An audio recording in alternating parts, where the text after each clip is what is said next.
आप बहुत हेल्दी हो जाएँगे। आपका क्या कहना है?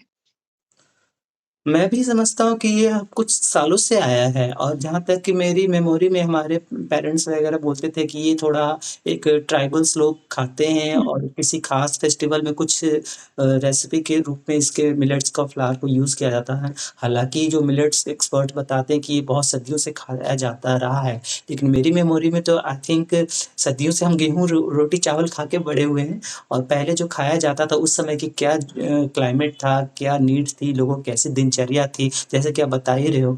तो मुझे लगता है कि हाँ, जीवन को बिल्कुल सही। हाँ, कि अभी जो व्यवस्था है, जो डिमांड है, जैसा हमारा शरीर है, तो उसके अकॉर्डिंग चलना चाहिए और वही सही में एक शरीर का सहज जो नियम है, जो प्रकृति हमारे आस-पास डिज़ाइन करती है, वही लॉ है, वही नियम है।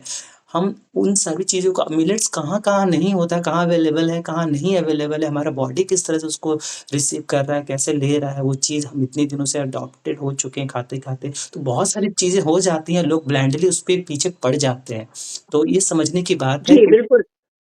एक्चुअली एक्चुअली हुँ, यही समझने की बात है कि हम अपने नियम और दिनचर्या को सुधारना नहीं चाहते। हुँ, हम ये उपाय ही ढूँढते रहते हैं कि कुछ ऐसा खाने को मिल जाए। आप चाहे हुँ, गेहूँ-चावल लें, चाहे आप मिलेट लें, है तो हुँ, सेकेंडरी, है तो सीड ही ना। सीड हुँ, तो दूसरे सीड पैदा करने के लिए जा हुँ, पक्षियों का वैसे भोजन है। हुँ, हमारा जो असल का भोजन है वो ये प्राइमरी नहीं है।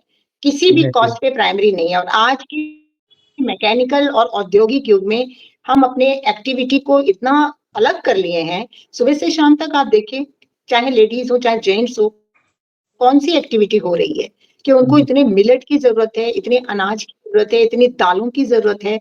इन सब चीज़ों की इतनी ज़रूरत आज के समय में है नहीं, लेकिन हाँ, फिर भी ये है कि ये जो अनाज होते हैं मिलेट वाले, ये नॉर्थ में अलग हैं, वहाँ अलग हैं। यहाँ पर कुछ हमें मिल जाते हैं ये आपके जो है ना ज्वार, बाजरा और मक्का, ये 3 चीज़ें अपनी नॉर्थ में मिलती है। तो सीज़न के हिसाब से इनको लेने पर फिट होता है।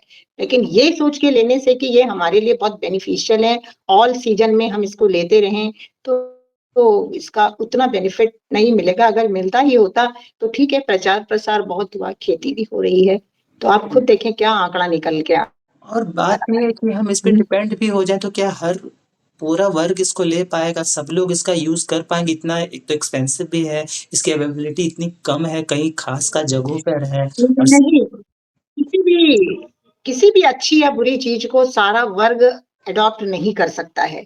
हुँ, हुँ, कुछ ही लोग इसकी तरफ बढ़ते हैं, महँगा और हुँ, सस्ता तो अलग चीज़ है। अगर सस्ते में सरकार भी बाँट दे, आजकल तो हमने देखा कि जाड़े में सरकार ने फ्री में मिलेट ही तो कहते हैं, ज्वार, बाजरा और ये ज्वार तो हुँ, नहीं, बाजरे का वितरण फ्री में किया है। दिल्ली में तो काफ़ी फ्री में हुँ, किया।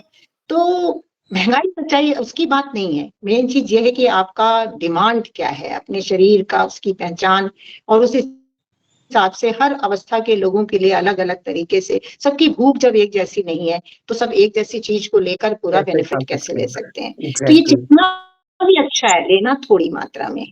ये हुँ, प्राइमरी फूड नहीं है। Hmm, these all are secondary food. Secondary सही कहा सेकेंडरी आपने। का मतलब ये है कि जिसको खाने में ताकत ज़्यादा लगती है और पचाने में ताकत ज़्यादा लगती है और वापसी में कम मिलता है। मानी उसके ऊपर जो पाचन शक्ति है वो ज़्यादा खर्च होती है। तो इस वज़ह से हम ऐसी चीज़ को लें जिसको हालाँकि कि हमारी इसमें हमारे अंदर की चीज़ जी, मैं थोड़ा-सा कहिए? यहाँ पे एक उसमें एक डाउट ये भी है कि लोग इसको इस तरह से प्रमोट करते हैं जिसमें इसके जो लेयर्स हैं बहुत ज़्यादा फाइबर हैं कंपैरिज़न टू अदर ग्रेन्स जो हम लोग अभी अभी के टाइम पे ले रहे हैं।